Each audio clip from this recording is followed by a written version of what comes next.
પરિમિતિ અને ક્ષેત્રફળ ચેપ્ટર નંબર 11 કે ધોરણ 7 છે એમાં સ્વાધ્યાય 11.4 એનો દાખલા નંબર 4 કે 5.5 મીટર લાંબા અને 4 મીટર પહોળા ઓરડાની ચારે બાજુએ 2.25 મીટર પહોળો વરંડો છે તો વરંડાનું ક્ષેત્રફળ શોધવાનું છે અને જે આપણે 1 મીટરનો ખર્ચ 200 રૂપિયા હોય તો જે ખર્ચ આવે એ પણ આપણે શોધવાનું છે.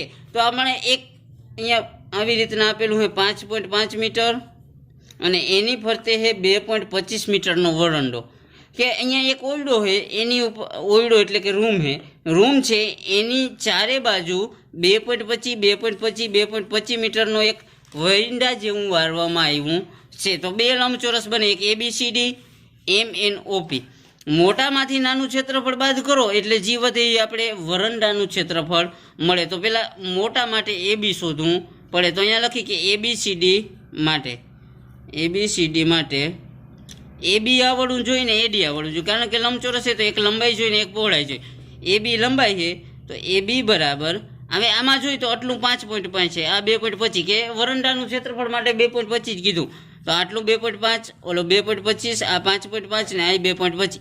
આખું શોધવું હોય તો બધેનો કરવો પડે સરવાળો, 2.25 વત્તા 5.5 વત્તા 2.50.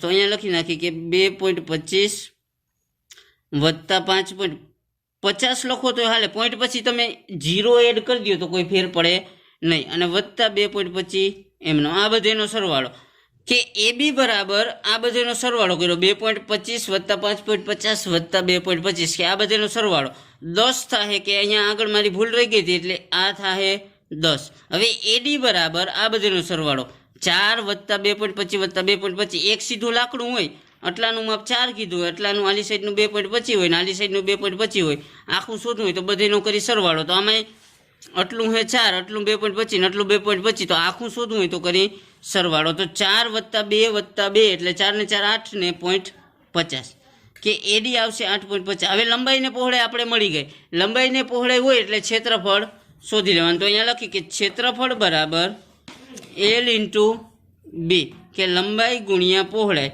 લંબાઈ છે 10, પહોળાઈ છે 8.50 કે બેયનો ગુણાકાર કરો તો અહીંયા એક મીંડું હોય એટલે 1 પોઈન્ટ ઓલી કોર ખઈ જાય કે જમણી કોર 1 અંક વહી જાય એટલે જવાબ આવે 85.0.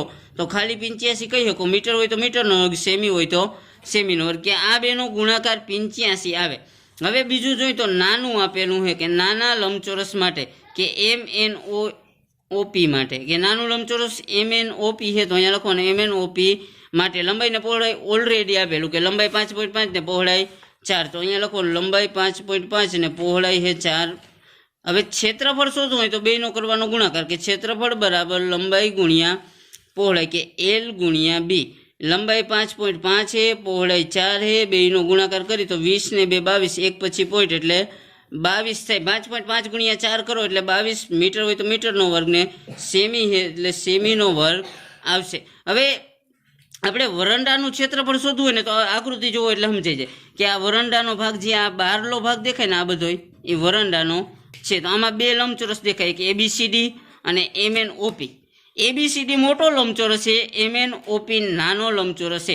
હવે ABCDમાં MNOP સિવાય છે ને બધું વરંડો છે તો ABCDના ક્ષેત્રફળમાંથી MNOPનું ક્ષેત્રફળ બાદ કરીએ એટલે વરંડો મળી જાય. ને આપણી ભાષામાં કહીએ તો મોટામાંથી નાનું બાદ. તો અહીંયા લખવાનું વરંડાનું ક્ષેત્રફળ બરાબર મોટામાંથી નાનું બાદ કે મોટો જવાબ 85.0 એટલે ખાલી 85 લખો તો હાલે, ઓછા નાનો જવાબ 22. 85માંથી 22 જાય તો 63, સેમી હોય તો સેમી ને મીટર હોય તો મીટરનો વર્ગ કે મીટર છે તો મીટરનો વર્ગ ને અહીંયા મીટર છે તો અહીંયા મીટર આવશે કે 63 મીટરનો વર્ગ આવ્યો. હવે બીજો પ્રશ્ન છે 1 મીટરના 200 રૂપિયા પડે તો જવાબ આવ્યો એટલાના કેટલા. તો અહીંયા લખવાનું 1 મીટર સ્ક્વેરના 200 રૂપિયા તો 63 જવાબ આવ્યો તો 63 મીટર સ્ક્વેરના કેટલા, કે આ ત્રિરાશિનો ગુણાકાર કે 63નો ને 200નો થાય ગુણાકાર.